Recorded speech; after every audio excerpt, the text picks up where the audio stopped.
Engineer standard ಅಂತೇಳಿ sir ಯಾಕಂದರೆ ಅವರು ರೈಲ್ವೆಯಲ್ಲಿ ಕೆಲಸ ಮಾಡಿದ್ದಾರೆ. ನಾನು ಅವರ ಒಂದು ರೀತಿಯ ಶಿಷ್ಯ. ಯಾಕಂದರೆ ಕರಡಿ ರೈಲ್ವೆ ಸ್ಟೇಷನಲ್ಲಿ ನಾನು ಟ್ರೈನ್ ಹತ್ತಿ ಇಳಿಯುವಾಗ ಅವರು ಹಸಿರು ಬಾವುಟ ತೋರಿಸ್ತಾರೆ ಟ್ರೈನ್ಗೆ. ಈಗಲೂ ಕೂಡ ನನಗೆ ಅವರು ಗ್ರೀನ್ ಫ್ಲಾಗ್ನ ಕೊಟ್ಟಿದ್ದಾರೆ. ಸೊ ಅಲ್ಲಿ ಕೋಇನ್ಸಿಡೆನ್ಸು, ಇಲ್ಲಿ ಕೋಇನ್ಸಿಡೆನ್ಸ್ ಆಗಿದೆ. ಸೊ ಅದು ನನ್ನ ಸೌಭಾಗ್ಯ ಅಂತ ನಾನು ಭಾವಿಸ್ತೀನಿ. ಹಾಗೆ ಈ ಒಂದು ಪುಸ್ತಕ ಪರಿಚಯ ಕಾರ್ಯಕ್ರಮದಲ್ಲಿ ಉಪಸ್ಥಿತರಿರ್ತಕ್ಕಂತಹ ಈ ಸಂಸ್ಥೆಯ ಶ್ರೀ ರಾಮಚಂದ್ರ ಮೂರ್ತಿ ಸರ್ ಅವರೇ, ಹಾಗೆ ಅವರ ಧರ್ಮಪತ್ನಿಯವರೇ, ಹಾಗೆ ಅವರ ಸಂಬಂಧಿಕರೇ, ಮತ್ತು ಇಲ್ಲಿ ನನ್ನ ಪರಿಚಯಸ್ಥರಿದ್ದಾರೆ. ಈಗ ವಿಶ್ವರಾಜ ಸರ್ ಅವರು ತುಂಬ ಹಿರಿಯರು, ಹಾಗೆ ರಾಜಶೇಖರ್ ಸರ್ ಅವರು, ಹಾಗೆ ಜಲಕ, ಹಾಗೆ ನುಡಿದಂಥವರು ನನ್ನೊಂದೆರಡು ಮಾತುಗಳನ್ನು ಕೇಳಿ ಉತ್ಸುಕರಾಗಿ ಕಾಯುತ್ತೀವಿ. ನೀವೆಲ್ಲ ಹಿರಿಯರಿಗೆ ಹಾಗಾಗಿ ಮತ್ತೆ ಇನ್ನೊಂದು ಏನಂದರೆ, ನಿಮಗೆಲ್ಲ ನಾನು ಚಿರಋಣಿಯಾಗಿದ್ದೇನೆ. ಯಾಕೆಂದರೆ ನನ್ನ ಒಂದೆರಡು ಮಾತುಗಳನ್ನ ಇಲ್ಲಿ ಹೇಳಲಿಕ್ಕೆ ಅವಕಾಶವಾಗಿ ಇನ್ನು ಕಿವಿಗಳನ್ನು ತೆರೆದಿರ್ತಿರ್ತೀವಿ. ಕರ್ಣ ರಸಾಯನ ಮಲ್ತೆ ಅಂತೇಳಿ ಒಂದು ಪದ ಬರ್ತದೆ. ಕವಿ ಏನೇ ಹೇಳಿದ್ರು ಕೂಡ ಅದು ಕಿವಿಗಳಿಗೆ ರಸಾಯನವನ್ನು ಉಳಿಸುವಂತೆ. ನಾವು ನಾಲಿಗೆಗೆ ರಸಾಯನವನ್ನು ಉಳಿಸ್ತೀವಿ, ಆದರೆ ಕಿವಿಗಳಿಗೆ ರಸಾಯನ ಉಳಿಸೋದು ನಮ್ಮ ಮಾತುಗಳು. ಹಾಗಾಗಿ ಕನ್ನಡದಲ್ಲಿ ಯಾವುದೇ ಉಳುಮೆ ಉಳಿ ಬಂತಂದರೆ, ಒಂದು ಶಬ್ದ ಬಂತಂದರೆ ಅದು ಕಿವಿಗೆ ಇಂಪಾಗಿರಬೇಕು. ಆ ರೀತಿಯೇ ಇದೆ ಕನ್ನಡ. ಬರೆಯೋದಕ್ಕೆ ಮತ್ತು ಕೇಳಲಿಕ್ಕೆ ಕೂಡ ಸುಂದರವಾದ ಭಾಷೆ. ಯಾವುದೇ ಭಾಷೆ ಪ್ರಪಂಚದಲ್ಲಿ ಇರ್ತಕ್ಕಂತಹ ಅತಿ ಸುಂದರ ಲಿಪಿಗಳಲ್ಲಿ ಕನ್ನಡ ಭಾಷೆ ಉಂಟು. ಹಾಗಾಗಿ ನಾವು ಕನ್ನಡಿಗರಾಗಲಿಕ್ಕೆ ಹೆಮ್ಮೆಯನ್ನು ಮೊದಲು ಹೆಮ್ಮೆ ಮಾಡೋಣ. ಈಗ ಕಾರ್ಯಕ್ರಮ 198ನೇದು. ಹಾಗಾಗಿ ಅವರು 200ರ ಒಂದು ಹತ್ತಿರದಲ್ಲಿದ್ದಾರೆ. ಅವರಿಗೆ ನಾನು ಆಶಿಸ್ತೇನೆ. ಇದು ಅಂತಿಂತ ಸಾಧನೆ ಅಲ್ಲ. ಯಾಕಂದರೆ ಒಂದು ದಿನ ನಾವು ಕಾರ್ಯಕ್ರಮಕ್ಕೆ ಬರಲಿಕ್ಕೆ ಕೂಡ ತಡವಾಗ್ತೀವಿ. ಆದರೆ ಅವರು 198 ಕಾರ್ಯಕ್ರಮಗಳನ್ನು ನಡೆಸಿದ್ದಾರೆ. ಹಾಗಾಗಿ 200 ಕಾರ್ಯಕ್ರಮ ಅವ್ರಿಗೇನು ಕಷ್ಟ ಆಗಲಾರದು. 1000 ಕಾರ್ಯಕ್ರಮ ನಡೆಯಲಿ ಅಂತ ನಾನು ಆಶಿಸ್ತೇನೆ. ಹಾಗಾಗಿ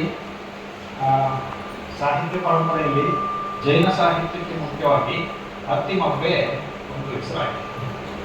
ಅತ್ತಿಮಬ್ಬೆ ಆಕೆ ರಾಣಿಯವಲ್ಲ ಅಥವಾ ಯಾವುದೇ ದೊಡ್ಡ ಹಿರಿಯ ಮನೆತನದಿಂದ ಬಂದವಳು ಅಲ್ಲ. ಆದರೆ ಅವರು ದಾನ ಚಿಂತಾಮಣಿ ಅಂತೇಳಿ ಹೆಸರನ್ನ ಪಡೆದಿದ್ದಾರೆ. ಯಾಕೆ ಅಂದರೆ ಕವಿಗಳಿಗೆ ಆಶ್ರಯವನ್ನು ನೀಡಿದವರು. ಈಗ ಕನ್ನಡ ಸಾಹಿತ್ಯ ಬರೆದಿದ್ದೇ ಹತ್ತತ್ರ ಆಕೆಯ ಮಡಿಯಲ್ಲಿ ನಿಂತೇ ಇರಬಹುದು. ಹಾಗೆ ಇವರು ರಾಮಚಂದ್ರ ಮೂರ್ತಿಯವರು ಕೂಡ ಈ ಕನ್ನಡ ಸಾಹಿತ್ಯದ ಅತ್ತಿಮಬ್ಬೆ ಇದ್ದಾರೆ ನನಗಂತೂ. ಯಾಕಂದರೆ ಈಗ ಪುಸ್ತಕಗಳು ಧೂಳು ಹಿಡಿಯಬಹುದು, ಆದರೆ ಜ್ಞಾನ ಧೂಳು ಹಿಡಿಯಕ್ಕೆ ಸಾಧ್ಯ ಇಲ್ಲ. ಪುಸ್ತಕ ಅದನ್ನು ನಾವು ಒರೆಸಿ ಮತ್ತೆ ಎತ್ತಿರ್ತೀವಿ. ಅದೇ ರೀತಿ ಜ್ಞಾನವನ್ನು ಕೂಡ ಒಳಗೆ ಮಾಡಿಕೊಳ್ಬೇಕು. ಅದರಲ್ಲಿರ್ತಕ್ಕಂಥ ಅಕ್ಷರಗಳು ಪ್ರತಿದಿನ ಓದಿದಾಗಲೂ ಬೇರೆ ಅರ್ಥ ಸ್ಫುರಿಸ್ತದೆ. ಈಗ ನಾವು ಒಂದೇ ಕಾದಂಬರಿಯನ್ನು, ಒಂದೇ ಕಥೆಯನ್ನು ಮತ್ತೆ ಮತ್ತೆ ಓದಿದರೆ ಮತ್ತೆ ಮತ್ತೆ ಅರ್ಥ ಬರ್ತಾ ಇದೆ. ಹಾಗೆ ನಮ್ಮ ಸಾಹಿತ್ಯ ಪರಂಪರೆಯಲ್ಲಿ ಬಂದರೆ ಮೂಲವಾಗಿ ಬರ್ತಕ್ಕಂಥದ್ದು ಕವಿರಾಜಮಾರ್ಗ. ಕವಿಗಳಿಗೆಲ್ಲ ಅದೊಂದು ರಾಜಮಾರ್ಗ. ಆನಂತರ ಬಂದದ್ದು ಮೊದಲ ಜ್ಞಾನಪೀಠ ಪಡೆದಂತಹ ನಮ್ಮ ರಾಮಾಯಣ ದರ್ಶನ. ಹಾಗಾಗಿ ಇವತ್ತು ರಾಮಾಯಣ ದರ್ಶನ ಬಗ್ಗೆ ಮಾತನಾಡಲಿಕ್ಕೆ ನಾವು ಅತಿ ಸಣ್ಣವಾಗ. ಆಯಿತಾ? ಆ ಒಂದು ಪುಸ್ತಕದ ಬಗ್ಗೆ ಮಾತನಾಡಲಿಕ್ಕೆ ಕೂಡ ನಾನು ಅರ್ಹತೆ ಇದ್ದವನು. ಯಾಕೆ ಅಂದರೆ ಅದೊಂದು ಮಹಾಛಂದಸ್ಸಿನ ಮಹಾಕೃತಿ. ಮಹಾಕಾವ್ಯ ಅಂದರೆ ಅದಕ್ಕೆ ಅದರದೇ ಆದ ಒಂದು ಛಂದಸ್ಸಿರುತ್ತೆ, ಅದರದೇ ಆದ ಕಥೆ ಇರ್ತದೆ. ಅದು ಯಾವತ್ತಿಗೂ ಮಹಾಕಾವ್ಯವಾಗಿ ಉಳಿಯುತ್ತೆ. ಕುವೆಂಪು ಅವರ ಸಂದರ್ಭದಲ್ಲಿ ಬಂದಾಗ ಥರ ಇತ್ತು. ಹಾಗೆಲ್ಲ ಕನ್ನಡದಲ್ಲಿ ಅಷ್ಟೊಂದು ಸಾಹಿತ್ಯ ರಚನೆ ಆಗ್ತಿಲ್ಲ. ಯಾಕೆ ಅಂದರೆ ಬ್ರಿಟಿಷರು ನಮ್ಮ ದೇಶವನ್ನು 300 ವರ್ಷ ಆಳಿದ್ರು. ಅವರು ಅವರ ಭಾಷೆಯನ್ನು ಕೂಡ ನಮ್ಗೆ ಕಲಿಸಿದ್ರು. ಎಲ್ಲ ಸ್ಕಾಲರ್ಸ್, ವಿದ್ವಾಂಸರೇನಿದ್ದರು, ಅವರು ವಿದ್ವಾಂಸರು ಅನ್ನಿಸ್ಕೋಬೇಕಂದ್ರೆ ಇಂಗ್ಲೀಷನ್ನು ಓದಬೇಕು. ಇಂಗ್ಲೀಷಿನ ವಿಶ್ವವಿದ್ಯಾಲಯಗಳಲ್ಲಿ ಬೇರೆ ದೇಶಗಳಲ್ಲಿ ಓದಿ ಆನಂತರ ಅವರು ವಿದ್ವಾಂಸರಾಗ್ತಿದ್ರು.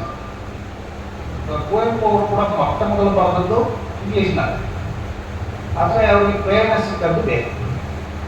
ಈಗ ನಾನು ರಾಮಾಯಣ ದರ್ಶನ ಬಗ್ಗೆ ಮಾತನಾಡುವಾಗ ಅದೊಂದು ಹಳೆಗನ್ನಡದ ಮತ್ತು ಸಂಸ್ಕೃತ ಮಿಶ್ರಿತವಾದಂತಹ ಕಾವ್ಯ.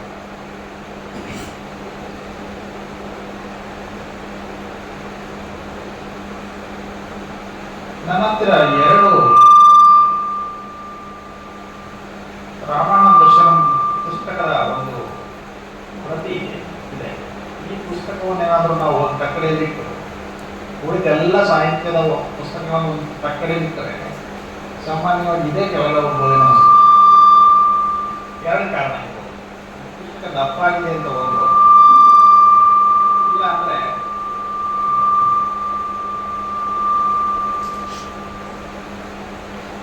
ಪುಸ್ತಕ ದಪ್ಪಾಗಿದ್ದರೆ ಉಪಯೋಗ ಇಲ್ಲ. ಅದರಲ್ಲಿನ ಭಾವನೆ ಮತ್ತು ಮಹಾ ವಿಚಾರ ಇದೆಯಲ್ಲ, ಅದು ದೊಡ್ಡದಾಗಿದೆ. ಹಾಗಾಗಿ ಸಾಹಿತ್ಯದಲ್ಲಿ ತೂಗುವಂತಹ ಪುಸ್ತಕ ಕುವೆಂಪು ಬರುತ್ತೆ.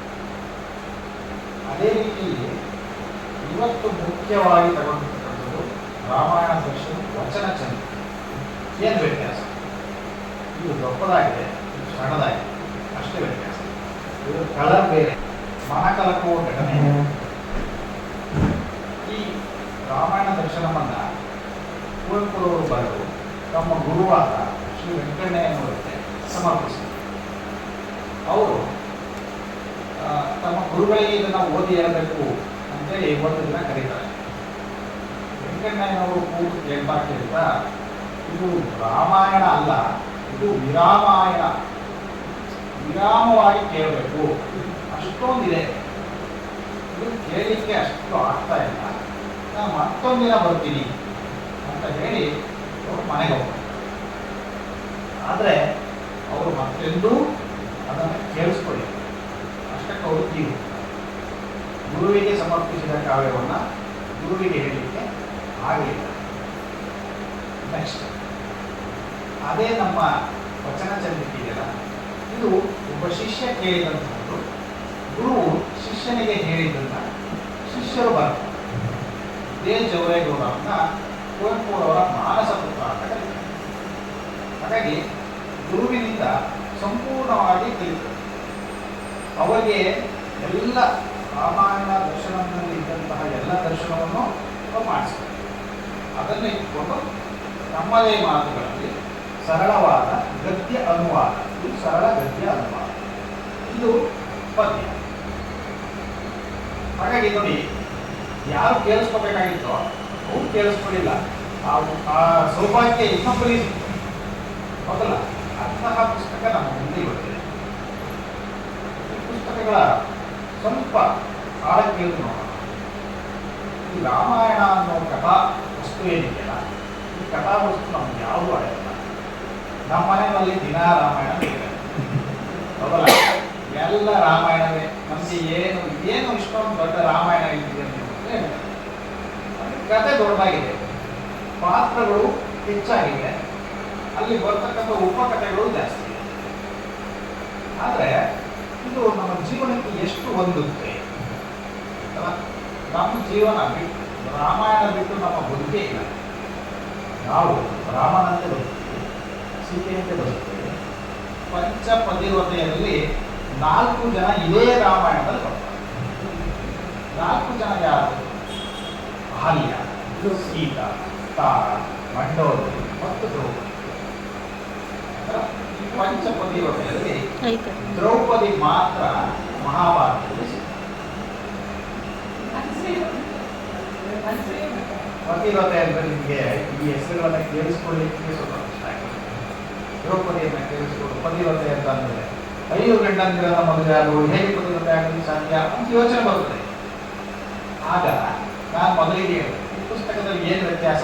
ಇದು ದಪ್ಪಾಗಿದೆ, ಇದು ಸಣ್ಣಾಗಿದೆ, ಅಷ್ಟನ್ನು ಮಾತಾಡೋಣಬಲ್ಲಿದ್ದ. ಆದರೆ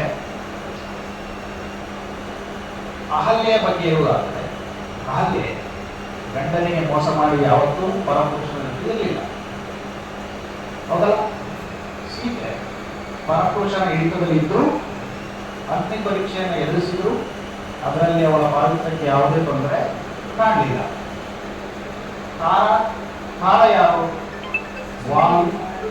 ವಾಲಿಯ ಹೆಂಡತಿ. ಆಕೆ ಕೂಡ ವಾಲಿ ಸತ್ತು ಹೋದರೆ ಸುಗ್ರೀವನನ್ನ ಮದುವೆ ಆದವರು ಗೊತ್ತಿದೆ. ಮಂಡೋದಲ್ಲಿ ಯಾರು? ರಾವಣನ ಹೆಂಡತಿ. ಆಕೆ ಕೂಡ ರಾವಣ ತೀರಿ ಹೋದ ಮೇಲೆ ತನ್ನ ವಿಭೀಷಣ, ರಾವಣನ ತಮ್ಮ ವಿಭೀಷಣನನ್ನ ಮದುವೆ ಆದವರು ಇದೆ. ದ್ರೌಪದಿ 5 ಜನ ಗಂಡಂತಿರನ್ನ ಮದುವೆ ಆದವಳು. ಹೌದಾ? ಹೆಣ್ಣು ಅಂದ್ರೆ ಭಾರತೀಯ ಸಂಸ್ಕೃತಿಯಲ್ಲಿ ಏನಂತಂದಿದ್ದೀವಿ? ಆಕೆ ಕ್ಷಮೆಯಾದ ರೀತಿ, ಎಲ್ಲವನ್ನೂ ಕ್ಷಮಿಸಬಲ್ಲವರು ಮತ್ತು ಎಲ್ಲವನ್ನೂ ಹೊರಬಲ್ಲವರು. ಹೌದಲ್ಲ? ಭೂಮಿಯ ಮೇಲೆ ನಿಂತಿದ್ದಾಗ ನಾವು ಎಷ್ಟು ಭಾರ ಹಾಕಿದರೂ ಕೊಡು, ಏನು ತೊಂದರೆ ಕೊಟ್ಟರು ನಮ್ಮನ್ನು ಕಾಪಾಡು. ಹಾಗೆ ಈ 5 ಜನರು ಕೂಡ ತಮಗೆ ಆದಂತಹ ನೋವನ್ನು ಮುಂದುವರಿಸದೆ ಸಹಿಸಿಕೊ ಸಹನಾಶೀಲರಾಗಿ. ಹಾಗಾಗಿ ಇವರನ್ನ ಪಂಚಪತಿಗಳು ಇರುತ್ತದೆ. ಆ 4 ಜನ ಈ ರಾಮಾಯಣದಲ್ಲಿ ಬರುತ್ತದೆ. ಹಾಗಾಗಿ ರಾಮಾಯಣ ಬಂದದ್ದು ಮೊದಲು ಪ್ರಾಕೃತ ಭಾಷೆಯಲ್ಲಿ. ಅದನ್ನು ವಿಮಲ ಸೂರಿ ಬ್ರಹ್ಮಚರ್ಯ ಅಂತ ಒಂದು ಪುಸ್ತಕದಲ್ಲಿ ಬರ್ತದೆ. ಅದು ಮೊದಲಿಗೆ ರಾಮಾಯಣ. ಆನಂತರ ಕನ್ನಡದಲ್ಲಿ ಬಂದದ್ದು ನಾಗಚಂದ್ರ, ರಾಮಚಂದ್ರ ಚರಿತ ಪುರಾಣ. ಅವರು ಮೊದಲು ಕನ್ನಡದಲ್ಲಿ ಬರ್ತಾರೆ. ಅನಂತರ ಬಂದದ್ದು ಹಿಂದಿ, ಅಸ್ಸಾಮಿ, ಬೆಂಗಾಲಿ, ಈ ಥರ ಭಾಷೆಗಳಲ್ಲೆಲ್ಲ ರಾಮಾಯಣ ಬರುತ್ತೆ. ಮುಖ್ಯವಾಗಿ ವೈದಿಕ ಸಂಪ್ರದಾಯ, ಜೈನ ಸಂಪ್ರದಾಯ, ಬೌದ್ಧ ಸಂಪ್ರದಾಯದಲ್ಲಿ ರಾಮಾಯಣ ಬರ್ತದೆ. ಈಗ ಜೈನರು ಹೇಗೆ ಬದುಕ್ತಾರೋ ಹಾಗೆ ಅವರು ರಾಮಾಯಣ ಇರ್ತದೆ. ಬೌದ್ಧರು ಹೇಗೆ ಬದುಕ್ತಾರೋ ಹಾಗೆ ಅವರು ರಾಮಾಯಣ ಇರ್ತದೆ. ಹಾಗೇನೆ ಟೋಟಿ ಸಂಪ್ರದಾಯ ಅಂತೇಳಿ ಒಂದು ಜಾನಪದ ಸಂಪ್ರದಾಯ ಇದೆ. ಅದರಲ್ಲಿ ಕೂಡ ಇತ್ತೀಚೆಗೆ ನಾವು ಇಂಡೋನೇಷ್ಯಾ, ಥೈಲ್ಯಾಂಡ್, ಮಲೇಷ್ಯಾ ಇಲ್ಲೆಲ್ಲ ಹೋದ್ರೆ ಅಲ್ಲಿ ರಾಮಾಯಣದ ಕುರುಹುಗಳು, ಅಲ್ಲಿ ಪೂಜೆ ಮಾಡ್ತಕ್ಕಂಥದ್ದು ರಾಮಾಯಣ ಪೂಜೆ ಮಾಡ್ತಾರೆ, ಗಣಪತಿಯನ್ನು ಪೂಜೆ ಮಾಡ್ತಾರೆ, ಹನುಮಂತನನ್ನ ಪೂಜೆ ಮಾಡ್ತಾರೆ. ಹಾಗಾಗಿ ರಾಮಾಯಣ ಕೇವಲ ಭಾರತಕ್ಕೆ ಸೀಮಿತವಾಗಿದೆ.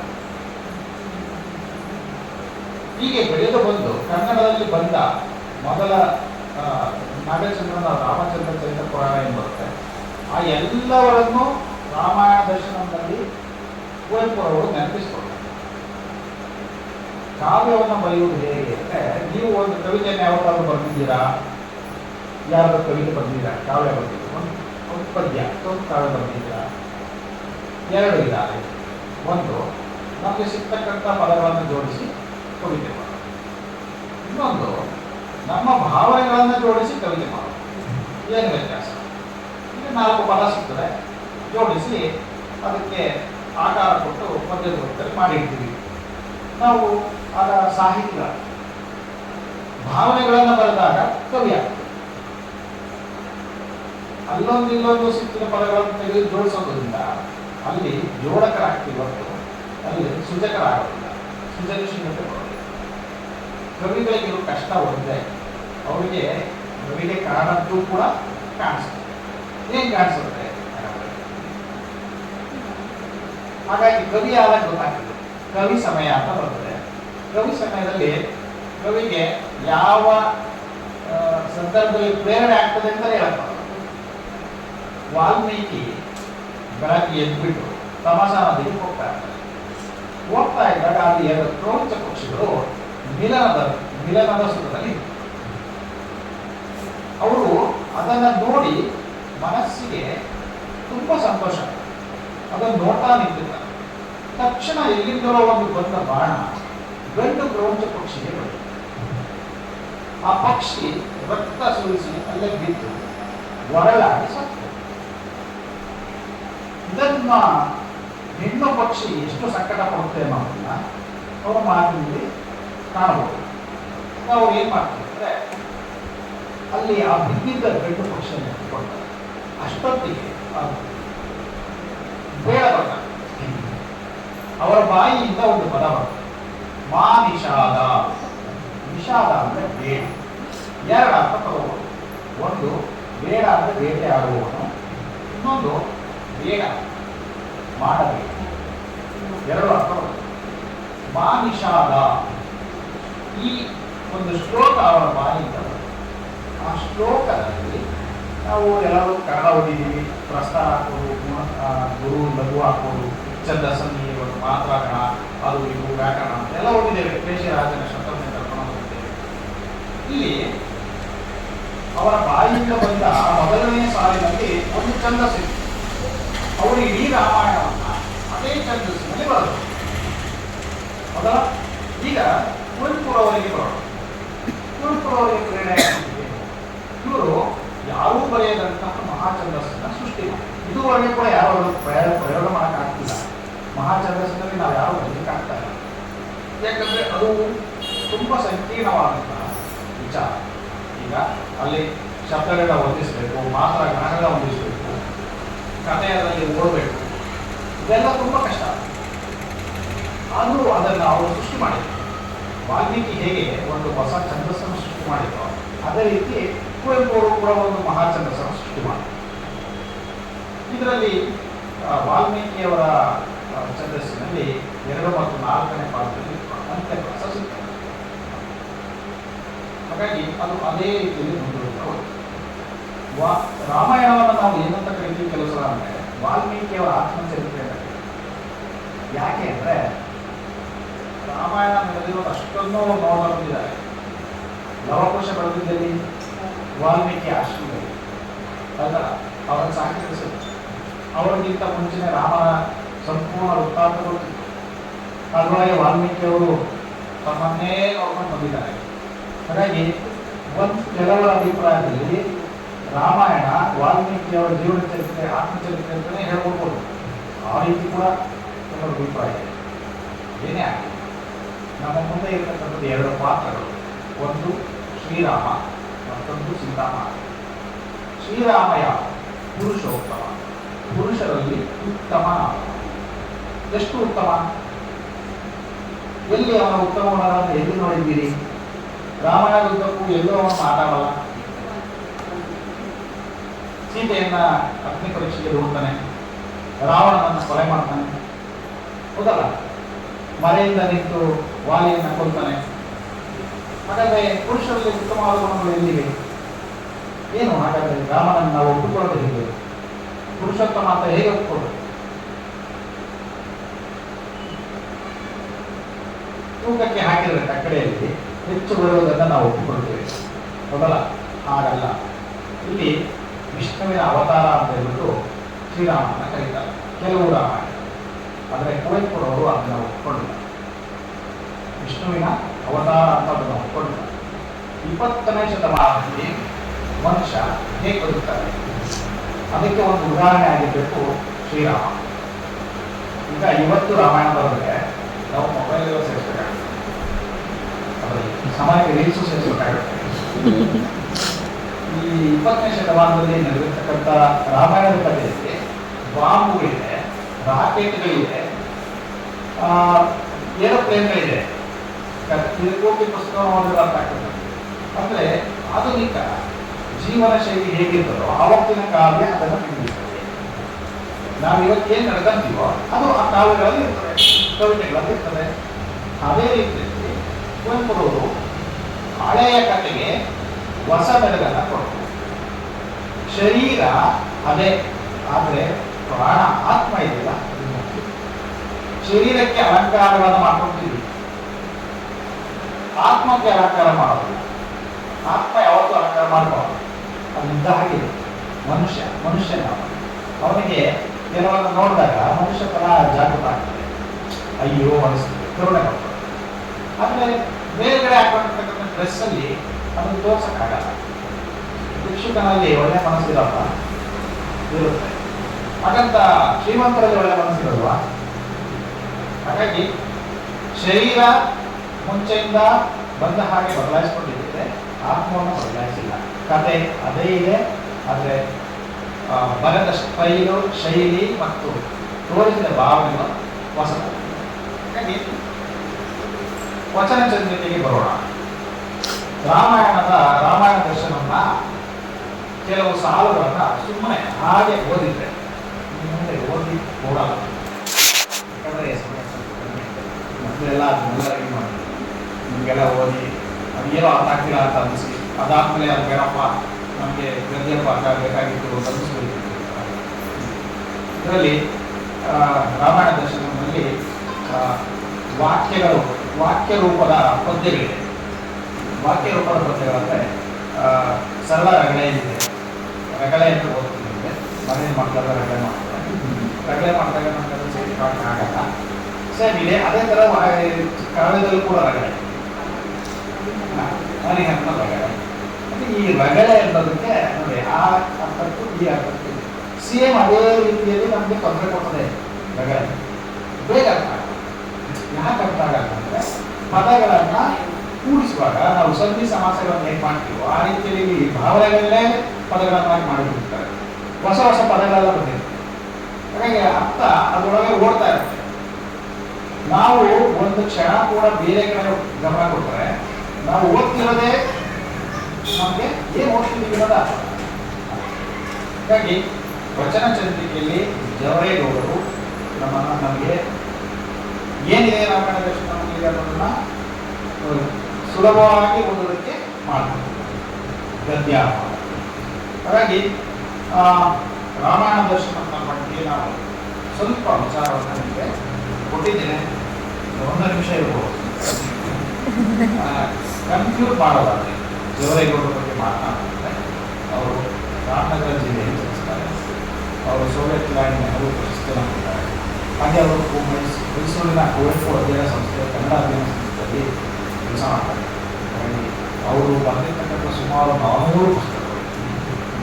400 ಪುಸ್ತಕ ಅಂದರೆ ನಮ್ಮ ಲೈಬ್ರರಿ ಒಂದು ಲೈಬ್ರರಿ ಮಾಡ್ಬೋದು. ಹಾಗಾಗಿ ಅವರು ತುಂಬ ದೊಡ್ಡ ವ್ಯಕ್ತಿಗಳು.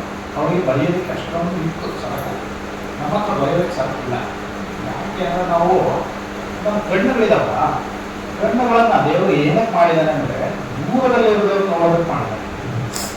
ನಾವೆಲ್ಲ ಮೊಬೈಲ್ ಇಟ್ಕೊಂಡು ಹತ್ತಿರದಲ್ಲಿ ನೋಡ್ತಾ ಇದ್ದೀವಿ. ಹಾಗಾಗಿ ನಮಗೆ ದೂರದೃಷ್ಟಿ ಕಡಿಮೆ ಆಗಿದೆ.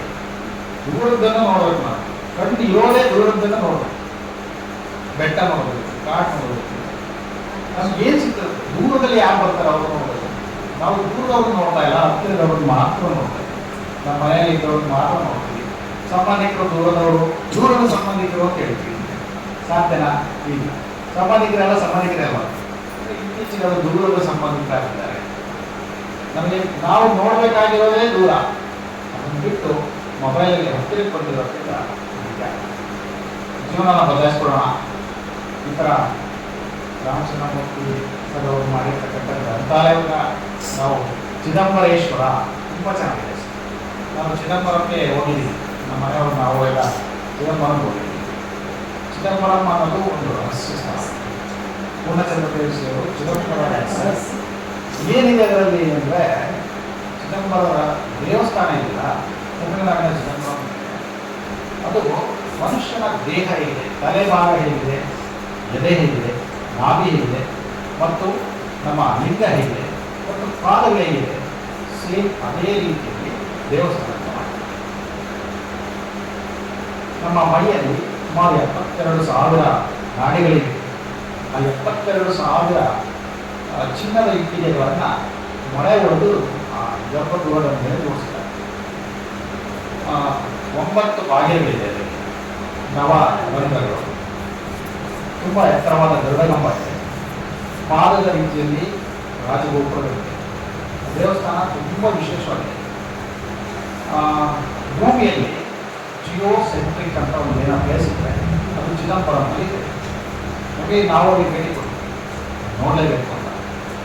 ಈ ಎಲ್ಲ ನಮ್ಮ ಹತ್ರ ಏನು ಓದ್ತೀವಿ ಪುಸ್ತಕಗಳಲ್ಲಿ ಅದನ್ನು ಹೋಗಿ ಅನುಭವಿಸೋದ್ರಲ್ಲಿ ಒಳ್ಳೆ ಮಜಾ ಇರ್ತದೆ. ಈ ಸಲ ಬೇಸಿಗೆ ರಜೆ ಆಗಿದೆ, ಅದನ್ನು ಬಳಸ್ಕೊಳ್ಳೋದಕ್ಕೆ ನಮಗೆ ಸಾಧ್ಯ ಆಗ್ತಾ ಇಲ್ಲ. ಯಾವಾಗೆಲ್ಲ ಟೈಮ್ ಸಿಗುತ್ತೆ ಆಗ ನೀವು ಹೊರಗಡೆ ಹೋಗಿ, ತೋಟಕ್ಕೆ ಹೋಗಿ, ಹೊಲಕ್ಕೆ ಹೋಗಿ, ಗಿರಿವನ ಪ್ರಿಯರಾಗಿ